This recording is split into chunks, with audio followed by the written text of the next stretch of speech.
आजपासून म्हणजे आजपासून सुरुवात होणार आहे 1500 रुपये, ते पण तुमचं आधार लिंक जे बँक अकाउंट आहे त्या बँकेतच तुम्हाला पैसे जमा होणार आहे।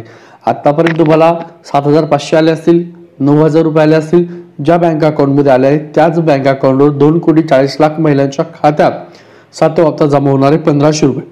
अर्थ खात्याने अर्थात अर्थमंत्री आदित्यनाथ पवार याने 3,790 कोटी रुपयाचा जो काय चेक आहे हा महिला व बाल विकास खात्याला 8 दिवस अगोदरच दिला। त्यांनी अजूनही त्या ठिकाणी महिलांच्या खात्यात पैसे जमा नाही केले, तर आजपासून तुमचे पैसे वाटपाचा जे कार्यक्रम आहे तो होणार आहे। त्यामुळे 2,40,00,000 महिलांच्या खात्यात 7वा हप्ता 1500 रुपये प्रमाणेच तुम्हाला येणार आहे। 2100 रुपये तुम्हाला सध्या येणार नाहीये। 24 जानेवारी ते 26 जानेवारी मध्ये 2,40,00,000 महिलांच्या खात्यामध्ये सर्व महिलांना पैसे जमा होणार, सर्व पात्र महिलांनाच पैसे जमा होणार। ज्यांचे अर्ज पडताळणीमध्ये अपात्र झाले आहेत अशा महिलांना इथून पुढे पैसे येणार नाहीत। संजय गांधीचे पैसे ऑलरेडी जमा झाले, त्यांना सुद्धा लाडके बहिणीचे पैसे जमा होणार नाहीत। फक्त ज्यांच्याकडे पिवळं आणि केशरी रेशन कार्ड आहे अशाच महिलांच्या खात्यात 2,40,00,000 ऑक्टोबर मध्ये ज्या महिलांनी फॉर्म भरला होता त्या भरलेल्या महिलांना आता 6,000 रुपये तुमच्या खात्यात जमा होतील, परंतु फॉर्म अप्रूव्ह होणे गरजेचं आहे तरच तुम्हाला हे पैसे जमा होतील, अन्यथा होणार नाही।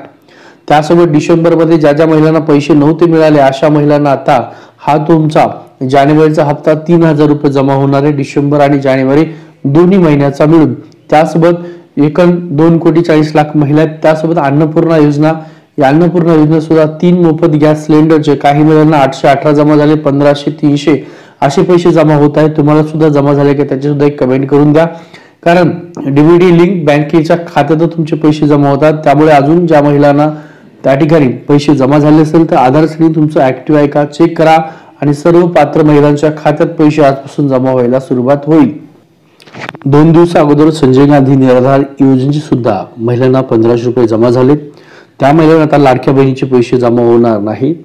अशाच महिलांना पैसे मिळतील ज्यांच्याकडे पिवळं आणि केशरी रेशन कार्ड आहे आणि ज्या महिलांनी उत्पन्नाचा दाखला जमा केला 2.5 लाखाच्या आतमध्ये, ठीक आहे, नक्की पैसे जमा होतील।